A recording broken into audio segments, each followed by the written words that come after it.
मुसलमानों ने भी दरी बिछाना छोड़ दिया है। बिहार के मुसलमानों ने आपको ये बता दिया कि हम आपके अब दरी नहीं बिछाएंगे, आपका दरी हमको अब गड़ता है। ये हम इसलिए बोल रहे हैं क्योंकि मुसलमान जो है वो बेलागंज उपचुनाव में निर्णायक थे।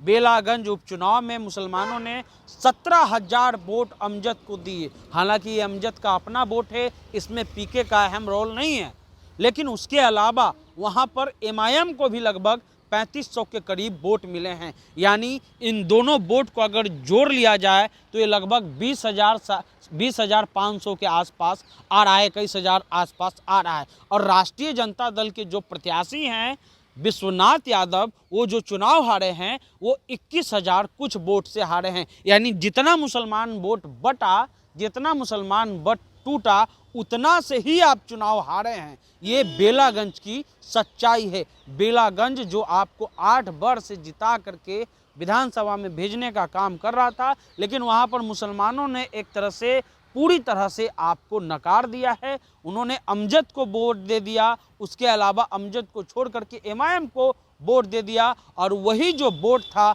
आपका मायने चला गया। ये किस लिए हुआ ये भी आप जान लीजिए।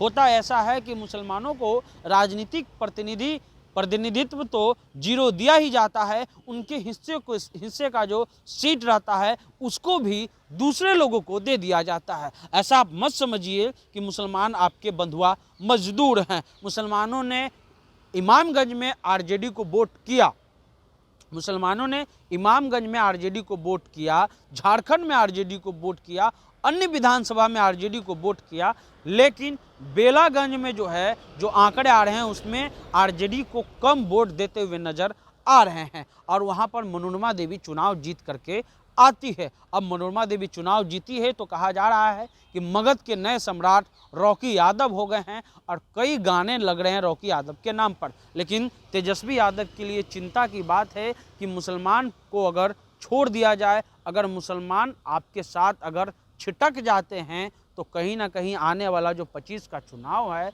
वो अपने आप में आपके लिए एक पहाड़ बन जाएगा और आप उसको फतह नहीं कर पाइएगा। हम इसलिए ये बात बोल रहे हैं कि हर एक जगह पर मुसलमानों में असंतुष्टि बढ़ी है राष्ट्रीय जनता दल को लेकर के, क्योंकि उन्होंने आरोप लगाए हैं कि मुसलमानों का उचित प्रतिनिधित्व जो है अब राजद नहीं दे रही है। पहले आरोप लगा कि लालू यादव के ज़माने में ठीक सम्मान मिलता था, तेजस्वी के ज़माने में सम्मान नहीं मिलता है। बाद में तेजस्वी यादव ने कई पदों पर जो है मुसलमानों को भरा और कई उन्होंने जो है मनोनीत किया, लेकिन जो माइनॉरिटी समाज है वो खास करके जो कहीं ना कहीं आरजेडी से घिसकते हुए नज़र आ रहा है। और आज भी, क्योंकि ये चुनाव जो उपचुनाव हुए हैं राष्ट्रीय जनता दल के लिए सबक है। अगर आप आज भी सुधार नहीं करिएगा, ज़मीनी रिपोर्ट नहीं लीजिएगा, तो आने वाला समय आपके लिए काफ़ी जो है वो विकराल होने वाला है। जो भी अपडेट होगा आपको बताते रहेंगे। आप द इंटरव्यू इंडिया देख रहे थे।